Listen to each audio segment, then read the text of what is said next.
Everyone wants more money, but most of us weren't taught how to create an abundant life. That's where the More Money Show comes in. If you're ready to have more money, create more freedom, and experience more fun, turn the volume up. It's time to learn how to create the prosperity and life you have been dreaming of. Here's your host, Cassie Parks. Hello, and welcome to this very special episode of More Money.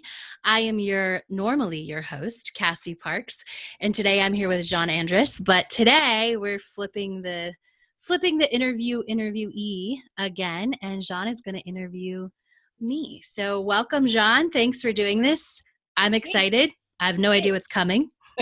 Absolutely not. Hi, Cassie. How are you today? I'm fabulous. I'm excited about this. So I'm going to ask you what you always ask me. Tell me something awesome in your world.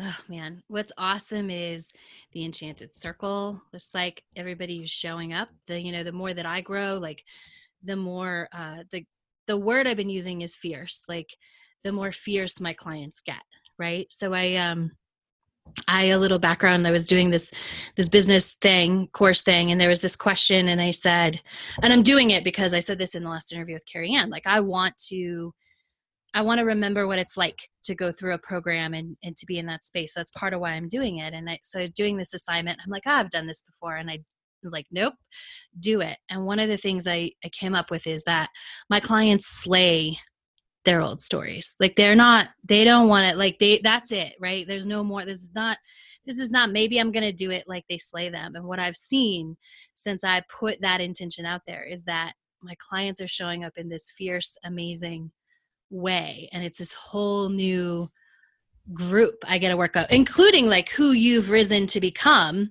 and who's coming in. So that's awesome. That was a very long, what's awesome answer. I want to share with you just a little bit about what happened with me today, because I know you love to hear what's awesome in my world.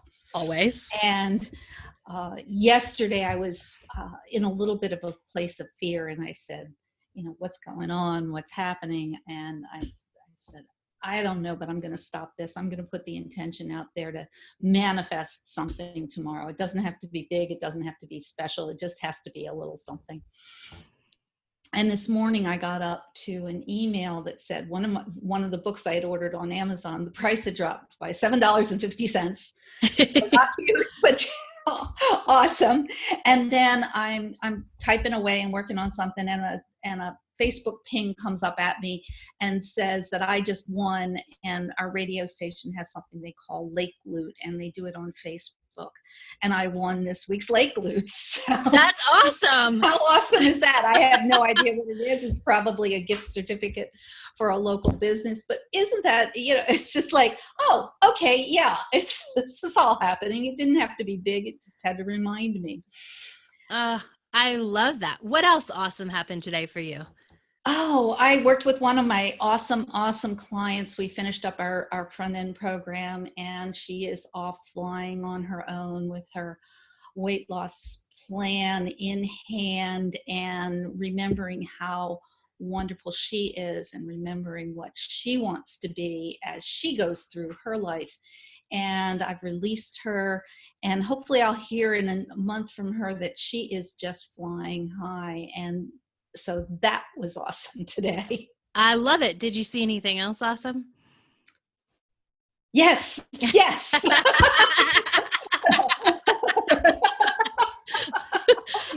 So if you go out to Menopause Guru, you'll see the first of many, many, many wonderful pictures that were taken of me in Denver with Cassie by an amazing photographer named Elizabeth Bettis. And I put one out there. Now I have the download actually running in the background. So if this gets really squirrely, I'll have to turn that off. Then I can put the full-size ones out there, and they're fabulous. I love it. And I love this like round of what's awesome. What's also awesome is I haven't been on Facebook all day, but I logged in really quick, and Own It came out today.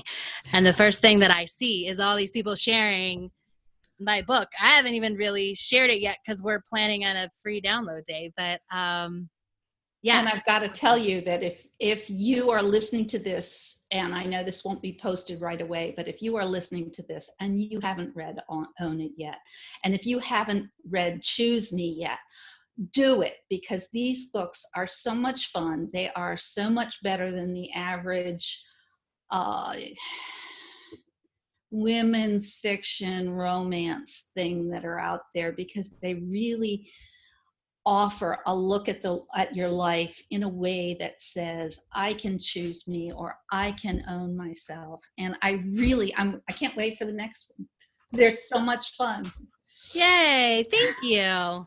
So there's my review, not online. It'll wind up on Amazon in a little bit. But that's so cool.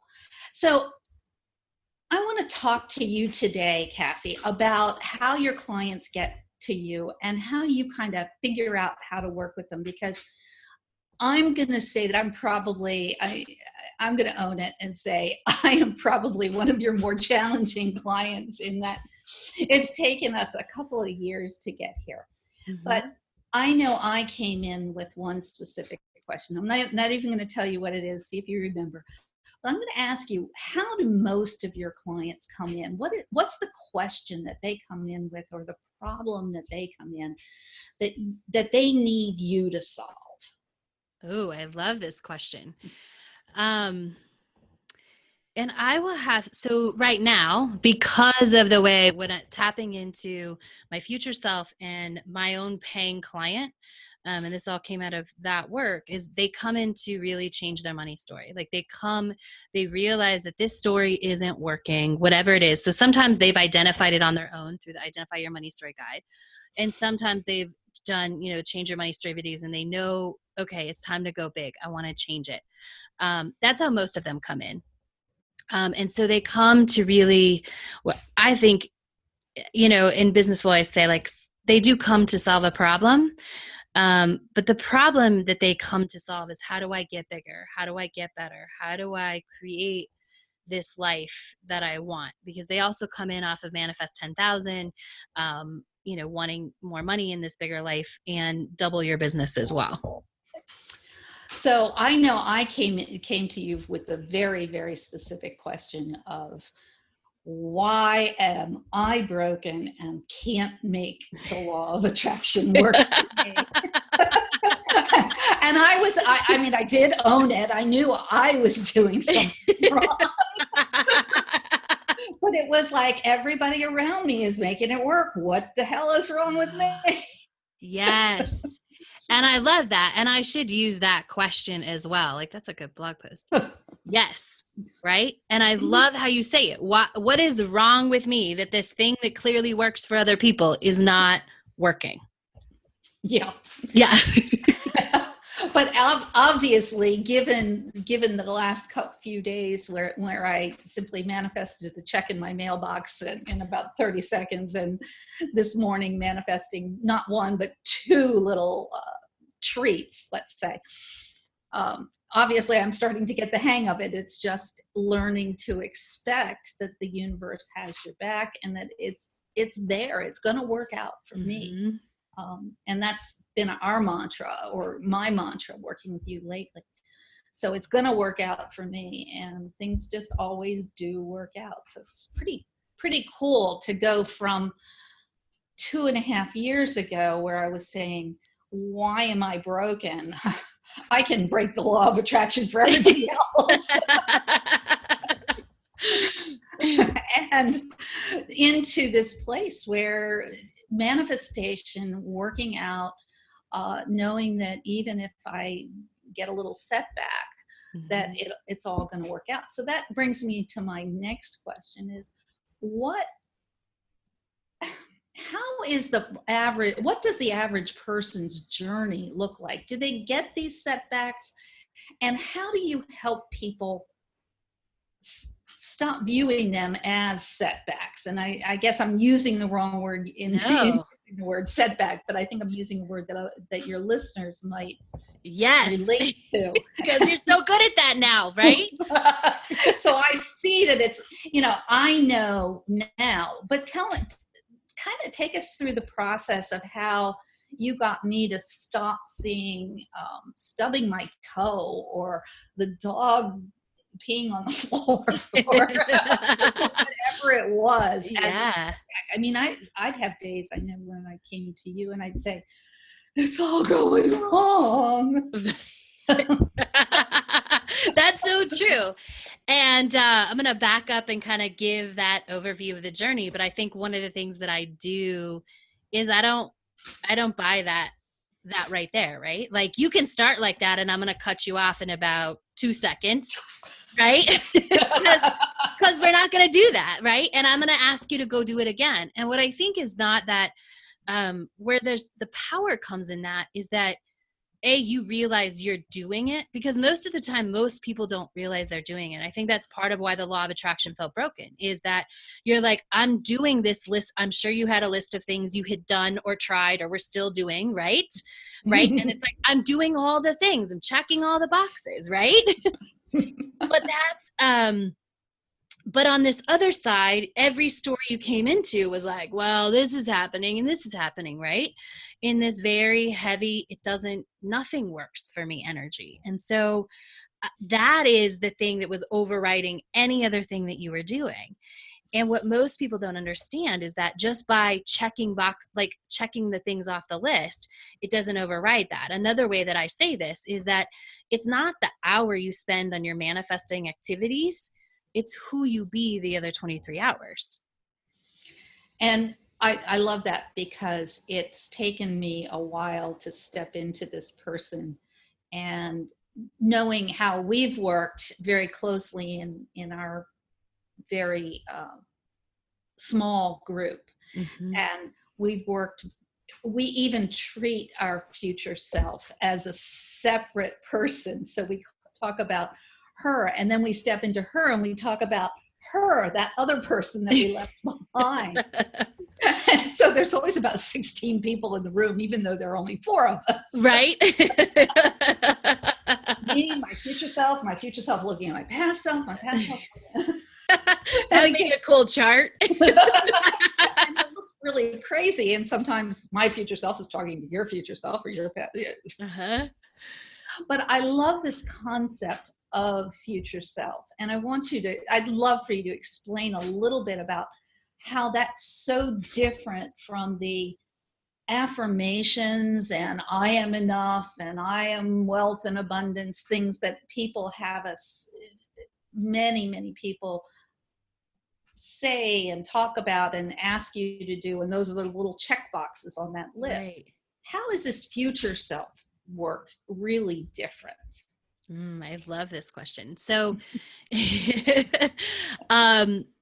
our future self is, first of all, the whole picture. So it's not just about, I want more money, I want a soulmate, I want this. It's about, what kind of life do you want to live? Because very often you can focus on one thing, but we leave the other things. And if you really want that, it's like, how does one thing get created? And it's going to impact everything. So that's a little bit of what it does. But it's also it's about being. It's more tapped into the being. It's the way to get into the being. So when we come up with a list of like, we should do this mantra, we should do that, we're really coming from our current place and saying, okay, I want to get over there. Whether let's just say it's across the street for easy, I want to get across the street. And we're like, okay, well, I could go down to this stop sign. I could go right and I could go all the way down the block and I could cross the street and I could go back. Or I could maybe I should take this shorter route and just go down one house and cross the street. Or I could just chance it and run when there's no cars, right? I live in the burbs. There are no cars. Right. And actually, like that street I'm thinking of in this moment is also there's no cars. But there's all these things that we're thinking about. How do I get across the street? Right. But if we put ourselves, okay, we're across the street. Well, how did we get here? Oh, I just walked across. Right. Right. Exactly.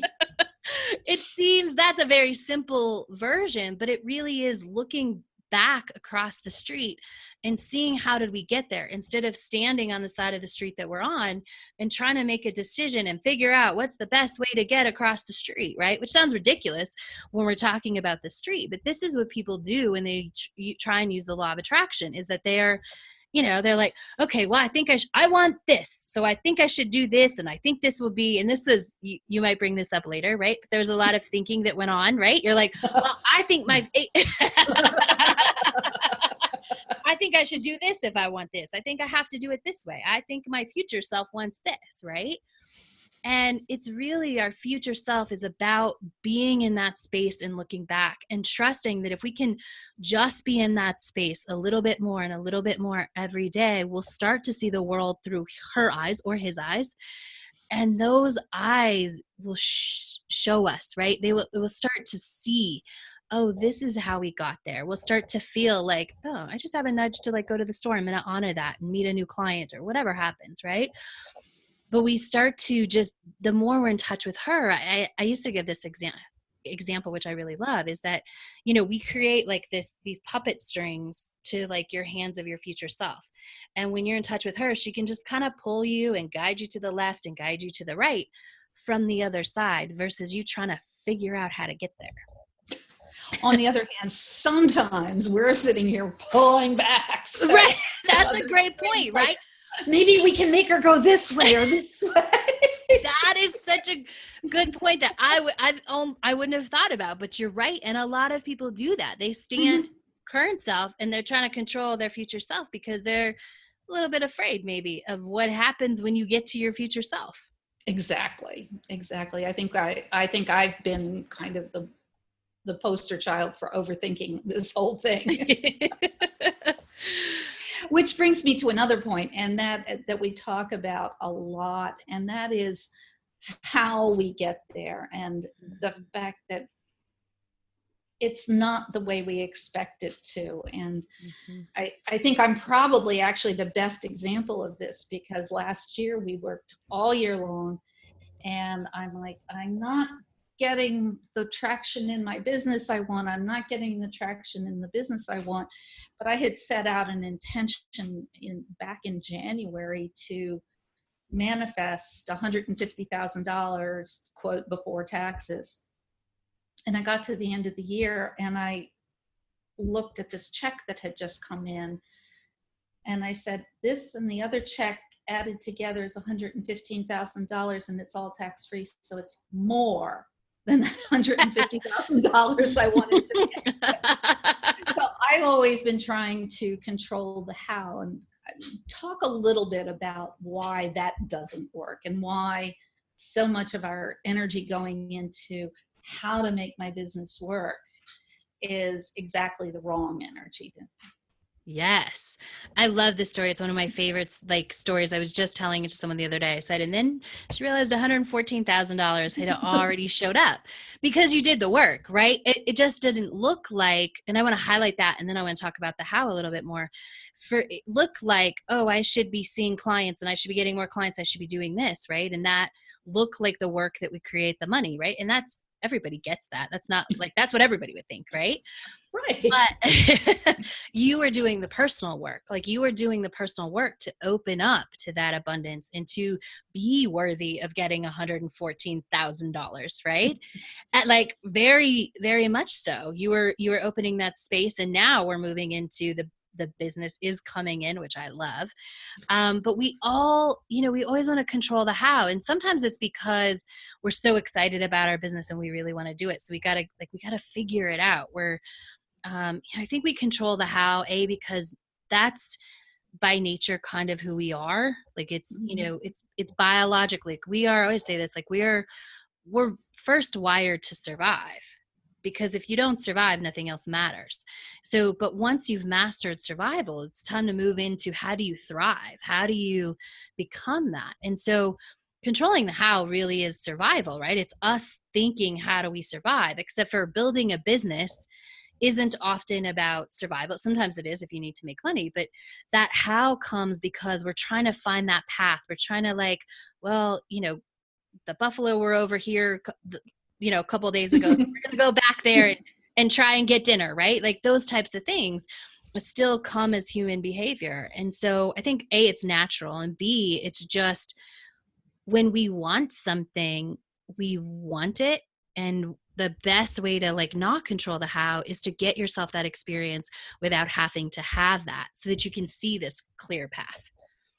And the way you do that is be the person who has already had that experience. So being your future self, whether she has that experience right this second or not, she's the one who knows what it was.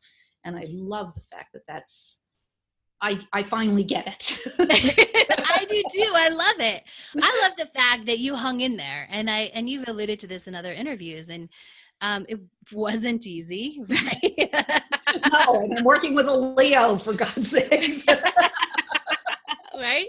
This was a standard joke because I'm a Capricorn, and Capricorns and Leos don't often get along as well as we do. That's But right. it's taken a lot. It's taken a lot. It's Yeah. definitely been there. Mm-hmm. So what does it take to coach somebody who's thinks they're being coachable, but really hasn't quite twigged to the fact that they are resisting? And yeah, I'm going to let you go with it. Okay. Love and patience are the basic answers. And it's also this belief, like, so for me in my work, one of the bonuses, one of the things that makes me able to do that is that from the beginning, I saw your future self. So I had seen her, like I had seen who she was. So I have a tangible visual in my head, like I know who this woman is, right? And so I always see you as that.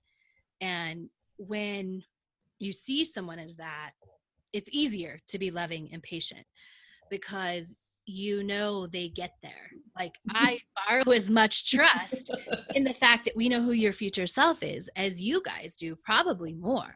Because that's what guides what I say. And it's what guides like, okay, she's going to get there. We already opened the door.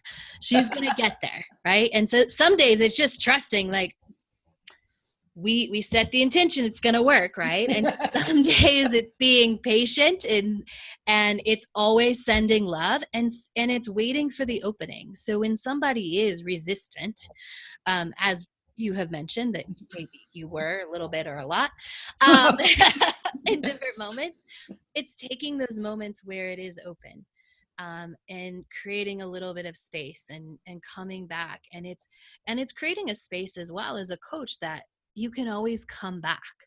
Like this is home, and you get to be loved here, and doesn't mean it's always going to be easy, right? But the door's open and you get to come, and there's no where were you, right? You just got to walk back in the door. Yeah, there's no you busted curfew, now you're grounded. Yes, right? And now, no, it's like, okay, how do we start today? How do we move forward today? And I think it's that love, patience, seeing your future self, and then sometimes having as a coach, like having some hard conversations, like being willing as a coach to step into a space and say, what do you think is going on? And here's what I think is going on. Let's talk about that because we're not seeing the same thing. And we've had several of those. Yeah. Which as a coach, I will be honest, are not easy. Like it's not the comfortable place as a coach. But I think it's also what pushed me to be a better coach. That's a good thing. So I've helped you out. You're welcome. Thank you.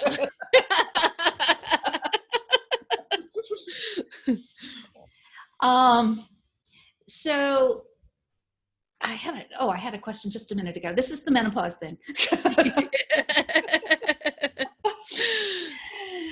So how does somebody looking at themselves self-diagnose that they're ready to pick up the phone or go on to the scheduler and get a time to talk with you and really take hold of this?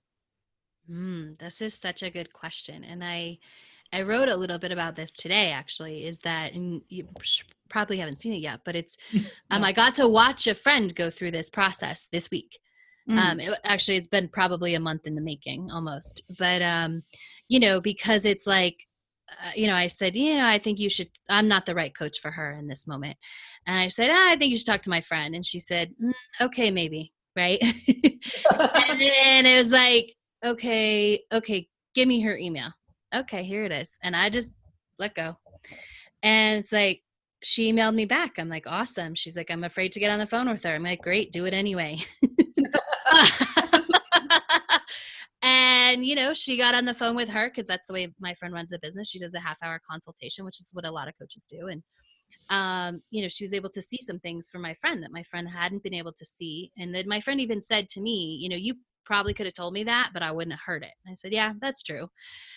And then it was, okay, I want to do this, but it was probably 3 weeks before she could say yes. And so I think the first thing to honor is just that little twinge, like when you feel that twinge of, it might be time for me to, whether it's open up the page and look at what the enchanted circle is, or maybe it's read Manifest 10,000, or maybe it's just like fill out the application for the enchanted circle. You just follow the twinge. And what I know from my work, and this is really specific, I think, to my work, is when you walk into my world, there's no, as one of my clients put it a couple weeks ago, like, I demand you to be your future self. Like, there is no more playing small. And so what I know about that and what I've learned is that means people have to be ready. And sometimes that means that it takes them a week to be ready. Sometimes it means that it takes them 6 months after kind of hearing that twinge and that whisper. And so to answer your question the best way I can, I think, is just listening to that twinge and just taking, even if it's that little step, you know, just going to my website, or, oh, I'm going to fill out the application and I'm going to tell her, like, there's a box that says I'm scared, but I'm excited, right? Like, just say that.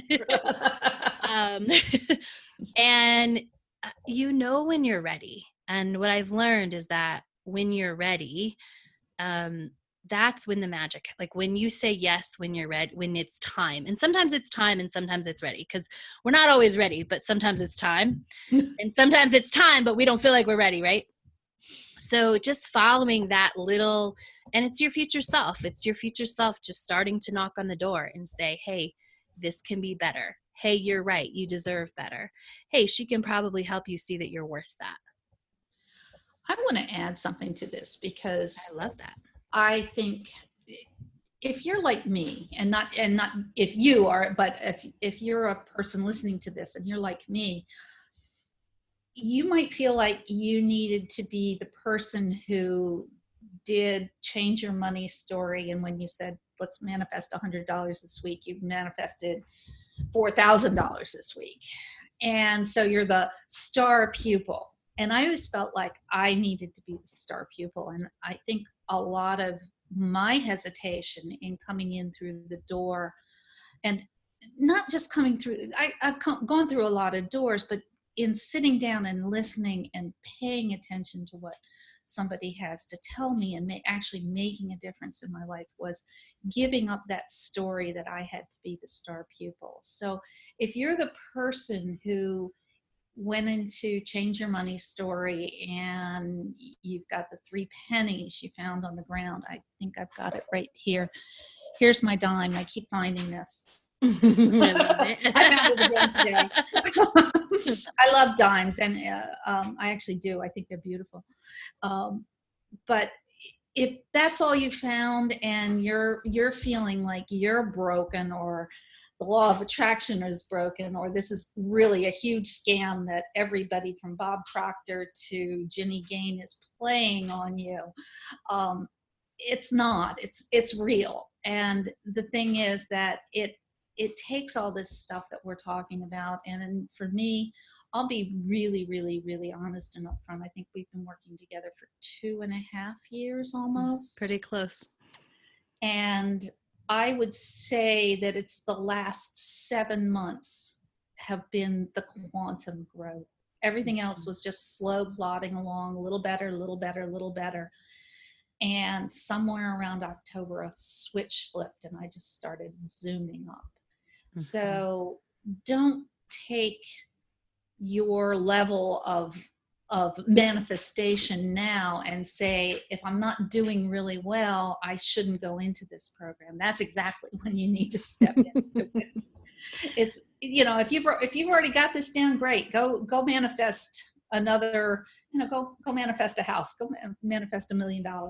But if you're still struggling with it, if it doesn't seem like it's intuitive or that you have the right handle on it, that's when you really need to double down and say, this is the time for me to get started on this and go. I love that. Yeah, it's so true. And I love that you bring that up, because you know what? I will hear this a lot. The other way I hear it versus like, oh, I'm not a good enough manifester yet, is I need to get clarity before I work with you. No, that's why you come to work Yes. with somebody. Exactly. Yes. And I will be honest, and I'll say that there's a lot of stuff that we talk about and do in terms of business coaching that I've heard before, and Cassie will bear this out, because I'm like, oh, you mean like, and you'll say, no, let's do it a little different. And so the things you've heard before, they're not wrong. They're just not coming from the same heart space, I guess is the way to put it. And so my business has changed. The way I coach has changed. The way I attract clients has changed. And it's because I'm in touch with that future self who knows how to do it. And she's teaching me. Mm-hmm. I love it. I love it. It's so good. I'm so excited for you. So excited. Yeah, it is good. It's wonderful. And it's so much fun. Is there anything else you'd like to tell us about working with Cassie Parks, about changing your money story, about any of that? Yeah, I just want to,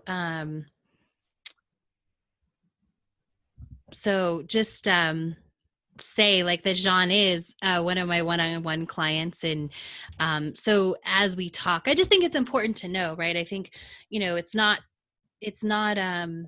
if somebody's like looking at something and they're like, well, I'm not going to get, or, how am I going to get there? Whatever. But, we do spend one-on-one time. We have done path to paying client.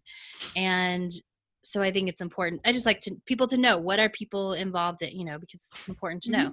But you don't have to jump into that to get results. You can start in the Enchanted Circle and grow, which is why I actually started the Enchanted Circle like that, is that now you have a place to start and to grow until you're ready to be at the place where Jeanne is, where she's like, okay, now I'm quantum leaping. Now I want to see you. Like we've done some of the work. We've done a lot of the work, right? And so I love to do that. And what else do I want to say? Just that no one is broken. Like, and if there is anyone, I love that you share this, that you thought you were broken, because looking at the screen today, if somebody didn't meet you 3 years ago, they don't know. They're like, what? They're like, she's not broken. Clearly she's not broken. That's crazy. But that's not crazy. Like, that is how you felt.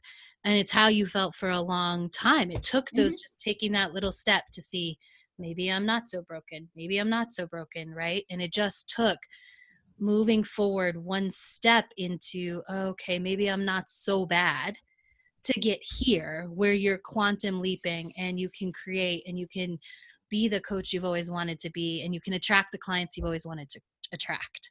Yeah. It puts me back into a spot where I was a few years ago, where I was sitting at a lunch table with a bunch of girls who were all trying to lose weight. And I had just been on this 4-year journey of weight loss. And I was at my fighting weight. Yes. And I said something about they should try this or that or the other thing. And they said, what do you know about it? You can't tell me anything about that, because you've never been. And I'm like, oh, girls, you just don't know. And that's exactly the way I feel about it when you say that. It's like, yes, I was the person who was there, and now I'm the person who does that amazing photo shoot. I'm the person who does these amazing things with her clients and runs incredible retreats and helps women get rid of the symptoms of menopause and step into the lives they love, and goes to just amazing events all over the place. And that's who I am. That's who my future self is. And that's who my future self is teaching me to be. I love it. And so if you haven't seen the photos, go to cassieparks.com and go to the blog so that you can see, there's a post for everything, and you can see Jeanne's gorgeous photos that go along with this interview. So check them out. They're always going to be on interviews from now on, but yeah.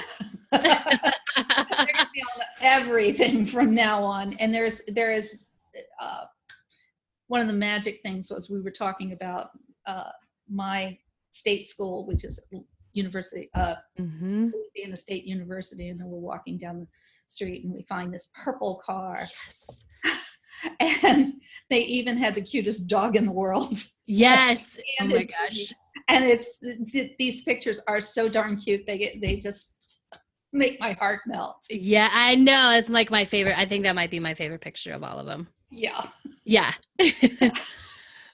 And I'll have to let you go now. I know we both have things that we have to get to. And it's been wonderful talking with you, Cassie, and best of luck. Thank you. And thank you, everyone who has been listening to this episode of More Money. Make sure to keep up on Jeanne's journey with her next interview and the next year of growth interview next week. Thank you for joining us on the More Money Show. To learn more about enrolling in the Enchanted Circle, go to cassieparks.com.